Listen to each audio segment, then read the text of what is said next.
அனைவருக்கும் வணக்கம். இது சங்கிலியன் செய்திகள் வாசிப்பவர் செய்தியாளர் எஸ். கலாதேவன். இன்றைய இலங்கையின் பிரதான செய்திகளில் முதலில் தலைப்புச் செய்திகள்.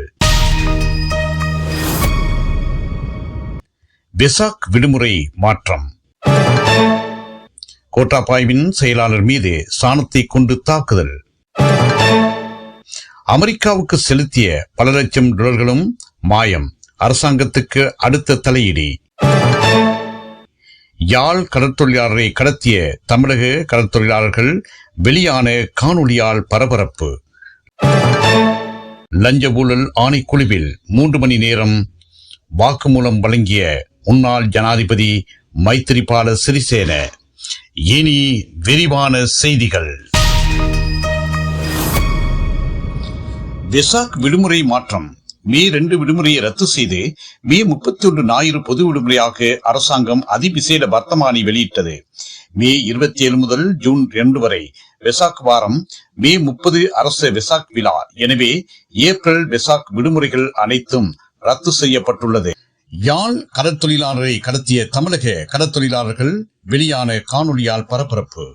யாழ்ப்பாணம் பலாலி வடக்கிருந்து நேற்று முன்தினம் 15 கடல் மைல் தூரத்தில் மீன்பிடியில் ஈடுபட்டிருந்த கடற்தொழிலாளர்கள் 3 மீது தமிழக கடற்தொழிலாளர்கள் தாக்குதல் நடத்தியுள்ளார்கள். இலங்கை கடற்பரப்பில் எல்லையை தாண்டி மீன்பிடியில் ஈடுபட்டிருந்ததாக கூறப்படும் 5 தமிழக கடற்தொழிலாளர்கள் இலங்கை கடற்தொழிலாளர்கள் மீது வாள்வெட்டியும் பெட்ரோல் குண்டு வீசியும் தாக்குதல் மேற்கொண்டுள்ளதாக கூறப்படுகிறது. இதன்போது தமிழக கடற்தொழிலாளர்கள் ஒரு இலங்கை கடற்தொழிலாளரை பலவந்தமாக தமது படகில் ஏற்றி சென்றுள்ள நிலையில் மற்றைய 2 தப்பி மீண்டும் வந்துள்ளனர் என அந்த செய்தி தெரிவிக்கின்றன. கோட்டாபயவின் செயலாளர் மீது சாணத்தை கொண்டு தாக்குதல். பத்திரமுள்ள பகுதியில் போராட்டம் ஒன்று நேற்று மேற்கொள்ளப்பட்டுள்ளது. முன்னாள் ஜனாதிபதி கோட்டாபய ராஜபக்சவின் அப்போதைய செயலாளர் சுகிஸ்வர பண்டார பிரதேசவாசிகளால் துரத்தி அடிக்கப்பட்டுள்ளார். இதன்போது சுகிஸ்வர பண்டார உள்ளிட்ட தரப்பினர் மீது சாணத்தை கொண்டு தாக்குதல் நடத்தப்பட்டுள்ளது. திரைசேரியில் இருந்து 2.5 மில்லியன் டாலர்கள் ஹேக்கர்களுக்கு சென்ற சம்பவத்துக்கு எதிர்ப்பு தெரிவித்து நிதியமைச்சின் செயலாளரின் இல்லத்துக்கு முன்பாக மேற்படி போராட்டம் நடத்தப்பட்டுள்ளது. அமெரிக்காவுக்கு செலுத்திய பல லட்சம் டாலர்களும் மாயம், அரசாங்கத்துக்கு அடுத்த தலையீடு.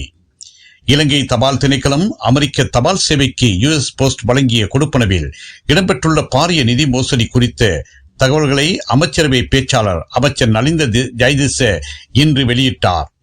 அமைச்சரவை முடிவுகளை அறிவிக்கும் ஊடக சந்திப்பில் கலந்து கொண்டு உரையாற்றிய அவர், திரைசேரியின் 2.5 மில்லியன் அமெரிக்க டாலர் நிதி மோசடி குறித்து விளக்கும் போதே தபால் திணைக்களத்தில் இடம்பெற்ற இந்த மோசடி பற்றிய விவரங்களை வெளிப்படுத்தியுள்ளார்.